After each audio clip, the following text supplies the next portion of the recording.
Now, Donald Trump is, of course, addressing the Board of Peace. Let's listen in. Settled 8 wars and I think a 9th to come. It's turned out to be a tougher one. I thought that was going to be the easiest one. But with war, you never know what's easy and what's not so easy. But we've had a great relationship, and I've become friendly with so many of the people. And I appreciate you being here. These are great people. These are great leaders. And the people that are watching by closed circuit and open circuit in many cases, they're so proud of it. They want it to be open. But they become incredible friends of mine.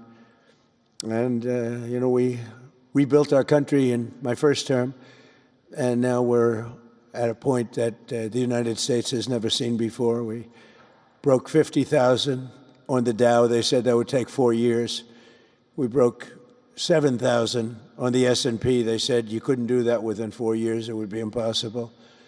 And when I came in, they were all saying, if you could get to anywhere close to 40, 45,000, it would be amazing achievement over 4 years. Well, we hit 50,000 in the first year, and we hit 7,000, which was actually tougher to do, according to the Wall Street geniuses. We hit 7,000 in the first year. They said it could take 4 or 5 years. They'd be very happy. It would have been a great job. We did it in 1. But we're doing a great job. Board of Peace is one of the most important and consequential things I think that I'll be involved in. We've been involved in a lot, and really I've been involved in a lot with the people up here. We work together on ending wars with their country. Some of the wars were 32 years long, 32, 34, and a 37. That's a long time, and we ended it in about 2 days, each one of those. But we have some other work to do, and we're getting it done. Gaza is very complex. It's been amazing. I want to thank Steve and Jared for an amazing job. Marco's over there watching. Everybody's fantastic. And JD, what a job. They were all doing. It's a team. I think it's the best team ever assembled. And you see that by the results. So today is a tremendous honor to welcome you all to the United States Institute of Peace for the inaugural meeting of the Board of Peace. Very important. I believe it's the most consequential board, certainly in terms of power and in terms of prestige. There's never been anything close, because these are the greatest world leaders. Almost everybody's accepted, and the ones that haven't will be. And some are playing a little cute. It doesn't work. You can't play cute with me. But they're playing a little bit. But they're all joining. Everybody, most of them very immediately. A few that we really don't want because they're trouble. Take care of them. But this is the most prestigious board ever put together. You know, I've seen some great corporate boards. I've seen some great boards, period. It's peanuts compared to this board, because we have virtually everyone is the head of a country other than Johnny, but he's the head of soccer, so that's not so bad, right, Johnny? I like your job the best, I think. And by the way, your World Cup has set every single ticket record in the history of soccer. In the history, nobody's ever seen anything like it. The sales are virtually complete. Nobody's ever seen anything, so congratulations. You made a good decision. We did it together. Thank you, Johnny. Great guy. So I want to thank the many leaders and dignitaries who have traveled great distances and lengths for the important gathering that we're at right now. This building was built for peace, and nobody knew what to name it. And then Marco named it after me. I had nothing to do with it. I swear I didn't. I swear. I had no idea. They said, there's a surprise coming. I didn't know that surprise. I thought they were going to give me a lot of money or something, maybe cash. Could always use some extra cash. But I came, and they stopped the beautiful beast. I got out very safely, I'm sure, and looked up, and there it said, Donald J. Trump on the building. And when I say that had nothing to do, nobody believes it, and that's okay. But I appreciated it. That was Marco and JD and a group got together, and they did that, and I just thought it was very nice. And it makes me work harder. We're going to have to work harder. We're going to have to make this building much more important. It's brand new. They built it for peace, but nobody occupied it. You know, nobody knew what the purpose of it. But The architecture is so beautiful, and it was with the meeting rooms, the reception rooms. It's really amazing. Who would think that it was built without anybody in mind or anything in mind, and then the State Department took it over. They liked it. Marco came over one day. He saw this. He said, "This building is great," and he actually claimed it. Right? He claimed it, and that's what he does. Where is Marco? I said, "Marco, is that true? You claimed this building. You took it away from about 5 groups that wanted it. That was done very quickly, very methodically, but it was really built so beautifully and such a beautiful building." But we worked together to ensure the brighter future for the people of Gaza, the Middle East, and the entire world. I think that the Board of Peace, because it's mostly leaders and unbelievably respected people, but mostly leaders of Middle Eastern countries, countries from all over the world, and they've been very generous with money also. And the United States, which I'll say in a moment, is also very generous with money because there's nothing more important than peace. And there's nothing less expensive than peace. You know, when you go to wars, it costs you 100 times what it costs to make peace. We have a man at the end right there that's smiling because you learned that after 30 years of fighting, right? 30 years of fighting, we got it done. I want to thank you very much. That was a great thing you did. You and your new friend, they came to my office and they said, "I've been fighting for 22 years. Now you're there for 23 years, right? But I've been fighting for 22 years. That's all I've done is fight this gentleman." And his counterpart was there for 7 years. He said, "I've been there for 7 years. All I've done is fight this gentleman." And we had it worked out in about 24 hours, right? And it's been a good peace. And I think they've become friends. I'm not sure I'm allowed to say that, but I think so. I think they've become friends, right? Right. Great. Stand up. Stand up. These are 2 tough cookies, too. You think that was easy? It wasn't easy. These are 2 tough people, good people, but tough people. But, you know, we're in the Oval Office, and we were getting near, but the one was at one side of the room. I have 2 chairs right in front of the desk, the beautiful, resolute desk. One's over here. One's on the other side of the room. I said, "Folks, could you get a little closer?" Well, I don't know. They felt very uncomfortable. You know, they've been killing each other for 32 years. So I say, "Can you get a little closer?" After 1 hour, they were right next to each other. We made a deal. They hugged, they signed, and we had peace with 2 very important countries, and I'll never forget it. So they started off a little weak, and they ended up really strong, and you can be very proud of yourselves. It was a beautiful thing to see. Thank you. Look at that. Do you believe it? 32 years. Thank you. Thank you very much. But we're honored to be joined today by Prime Minister Rama of Albania. President, where is President Milei? You're another one, I'll tell you. Where is President Milei? I endorsed him. I'm not supposed to be endorsing people, but I endorse, when I like people, you know, I've had a very good record of endorsing candidates within the United States. But now I endorse foreign leaders, including Viktor Orban, who's here, and others. And I endorse this gentleman, Milei.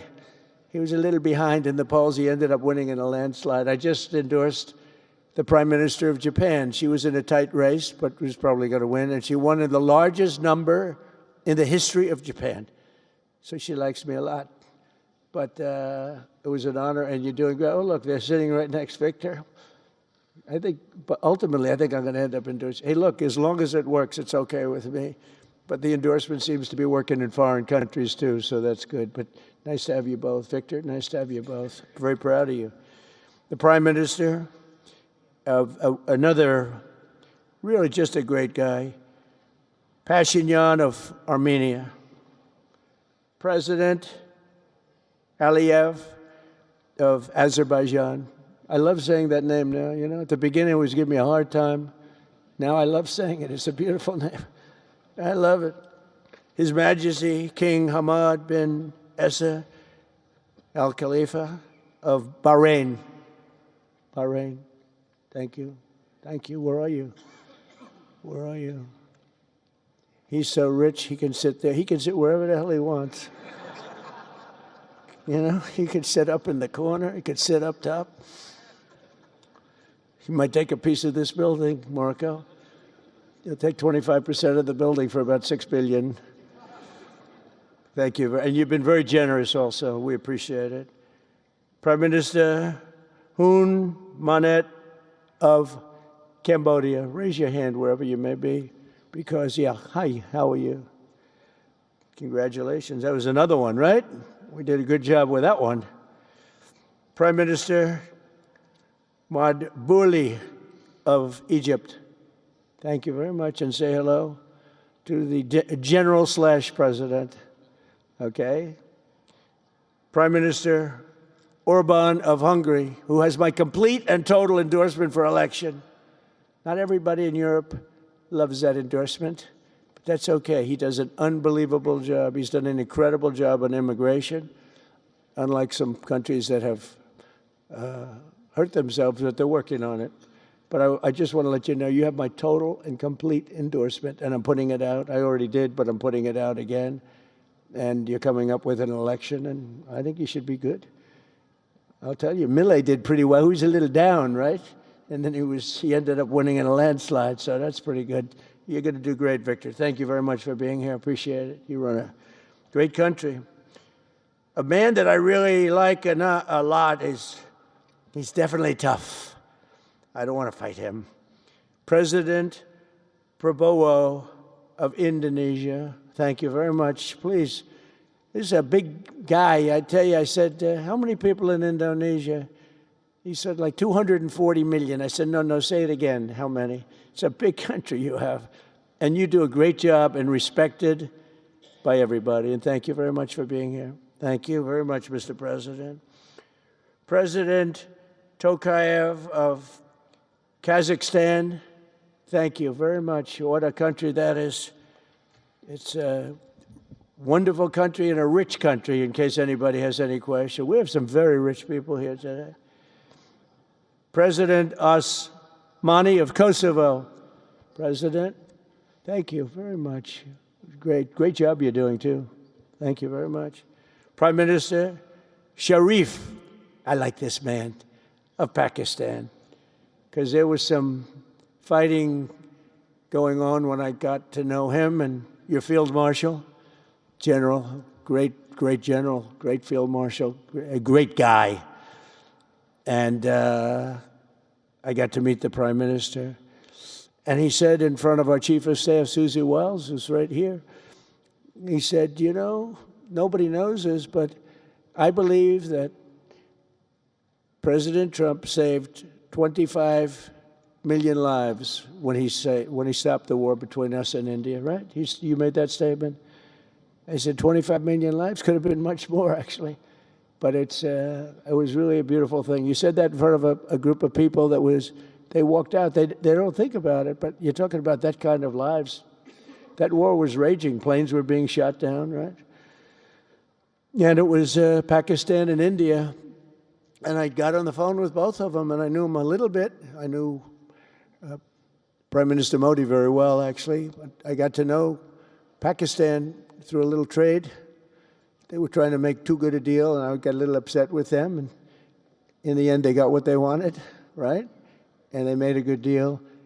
And I got to like them, the Prime Minister, the Field Marshal, who's a tough man, good fighter, right? Good, serious fighter.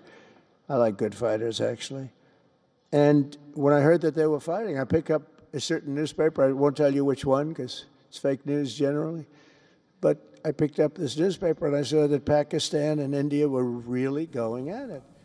And then it got worse and worse. All right, so that is Donald Trump addressing the inaugural meeting of the Board of Peace, an organization that he's, of course, put in place himself.